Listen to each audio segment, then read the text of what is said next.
क्या मृत्यु अटल सत्य है? क्योंकि ये तो होकर रहना है, इसको नहीं टाला जा सकता। मृत्यु लोक में मृत्यु होकर रहती है, तो उसको सत्य मानना उचित है। और बड़े बड़े गुरुजनों ने, ज्ञानियों ने, ऋषियों ने यही कहा है कि मृत्यु अटल सत्य है, क्योंकि सब कुछ बदल सकता है, मृत्यु नहीं, उसको नहीं टाला जा सकता। तो क्या सत्य मान लें? हाँ जी, इसी में बुद्धिमानी है कि मृत्यु को सत्य मान लिया जाए। हम इसे कहते हैं व्यवहारिकता। व्यवहारिक सत्य है मृत्यु, हमने इसे नाम दिया है विसत्य, जो कि बड़ा काम का है, इतना काम का है और इतना स्थायी है कि उसे सत्य मानना ही बुद्धिमानी है।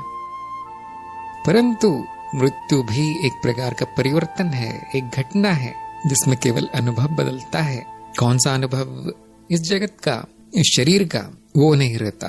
तो क्या रहता है? वो तो कोई नहीं जानता, परंतु इतना जानते हैं हम, क्योंकि अनुभव करता रहता है, इसलिए अनुभव तो रहेगा। अनुभव करता नहीं बदलता, स्वप्न बदलता है। कौन सा स्वप्न आ जाएगा वो ये जीव जान नहीं सकते, क्योंकि मर चुका है।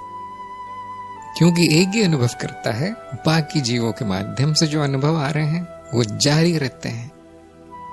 बहुत से लोग कहेंगे नहीं, मेरा अनुभव तो समाप्त हो जाएगा। आपका तो कोई अनुभव था भी नहीं, न केवल आपने स्वयं को जीव मान लिया है, मनो शरीर मान लिया है, उस उपकरण से होने वाले अनुभवों को भी मेरा मान लिया है। ये अहम भाव है, जो मैं और मेरा कहता है वो अहम भाव है। तो आपका तो पहले भी नहीं था, मृत्यु के बाद तो बिल्कुल नहीं। तो क्या मेरा अनुभव नहीं रहेगा? मेरा अभी भी नहीं है, अभी भी जा चुका है वो। सत्य जान लेने के बाद एक प्रकार की मृत्यु ही होती है। अहम नाश, अहम की मृत्यु, मैं और मेरा कहने की वृत्ति समाप्त, इसको कहते हैं आत्मज्ञान। तो हाँ, जो आया है वो जाएगा, ये नियम है, ये इस माया का नियम है, ये अटल सत्य है। क्योंकि ये मनुष्य शरीर आया है तो वो जाएगा, जो बना है वो बिगड़ेगा, ये नियम है। मैं न बना हूं न बिगड़ूंगा, मेरा न जन्म है न मृत्यु है। तो अनुभव आते जाते हैं, मृत्यु भी उनमें से एक अनुभव है। अनुभव आते जाते हैं, ये बात पूरी तरह सत्य है। परंतु कोई विशेष अनुभव सत्य नहीं हो सकता। जैसे मृत्यु का अनुभव, मृत्यु की घटना, उसको सत्य नहीं कहा जा सकता, क्योंकि वो भी होकर चली जाती है, वो भी माया है। जैसे जन्म माया है, वैसे मृत्यु माया है। साक्षी का स्वप्न बदलता है, नया स्वप्न आता है, कभी चला जाता है। तो ऐसा होकर रहेगा, वो बदल कर रहेगा अनुभव, क्योंकि अनुभव का स्वभाव ही बदलना है। यदि वो जन्म के रूप में बदल के आए, ठीक है, बिल्कुल सही है। यदि वो मृत्यु के रूप में बदल रहा है, बिल्कुल सही है। तो व्यवहारिकता में जो माना जाता है वो उपयोगी है, परंतु सत्य नहीं है। अध्यात्म में, खासतौर से ज्ञान मार्ग में, उपयोग में और सत्य में फर्क जानना जरूरी है। तो इस प्रकार भोजन बड़ा उपयोगी है, सत्य नहीं है। ये शरीर बड़ा उपयोगी है, सत्य नहीं है। मृत्यु होती है, होकर रहेगी, परंतु सत्य नहीं है।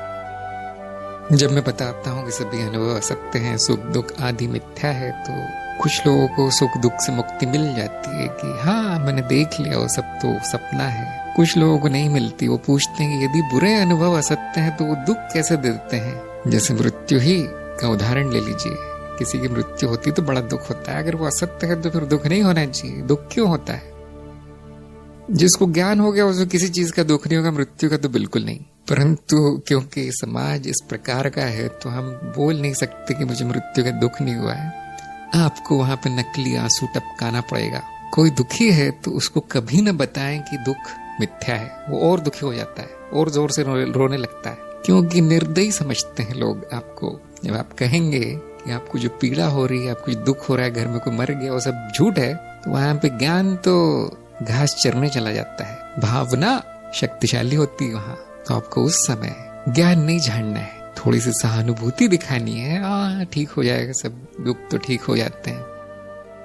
परंतु ध्यान दीजिए कि बुरे अनुभव असत्य हैं, उनसे चित्त प्रतिक्रिया करेगा और वो कुछ भावनाएं, विचार आदि पैदा करेगा, जो कि पूरी तरह सत्य है। जैसे अनुभव असत्य है, चित्त में होने वाली प्रक्रियाएं भी असत्य हैं। कैसी भी भावना हो, सुख की हो, दुख की हो, प्रेम की हो, नफरत की हो, सब मिथ्या है, आनी जानी।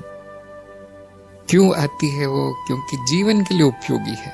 यदि बुरे अनुभवों से दुख न हो तो फिर बुरे अनुभव समाप्त नहीं होंगे, और यदि अच्छे अनुभव खुशी न दे तो वो जीव उन अनुभवों के पीछे भागेगा नहीं। ये व्यवस्था ऐसी है, ये माया ऐसी है, संपूर्ण मिथ्या है, परंतु बड़ी कुशलता से कार्य करती है, पूर्णता है इसमें। सभी प्रकार की चित्तवृत्ति मिथ्या है, क्योंकि परिवर्तनशील अनुभव है। चित्त निर्मित है, ऊपर से, बाहर से भी नहीं आता। इंद्रियां जो पकड़ती है वो तो अनुभव है। दुख सुख अंदर निर्मित होता है, कह सकते हैं दोहरी मिथ्या है। मुझ में न सुख है न दुख है, केवल आनंद और शांति है, जो कभी आता भी नहीं, कभी जाता भी नहीं। न केवल अनुभव असत्य है, ये जीव उन अनुभवों से प्रतिक्रिया करता हुआ दिखता है, वो जीव भी असत्य है। व्यवहारिकता में कभी नहीं कहना चाहिए कि वो असत्य है। उस व्यक्ति से आपके संबंध बहुत कड़वे हो जाएंगे। तो ज्ञान होना बहुत अच्छी बात है, उसको कहाँ बताना है कहाँ नहीं, ये बुद्धिमानी की बात है। ये भी जानना जरूरी है किसके सामने बताना है वो बात, नहीं तो उसको स्वीकार करना तो दूर की बात है, वो तो व्यक्ति को आहत कर देता है, नाराज कर देता है। सच कड़वा होता है, आध्यात्मिक सच करेला और नीम चढ़ा होता है।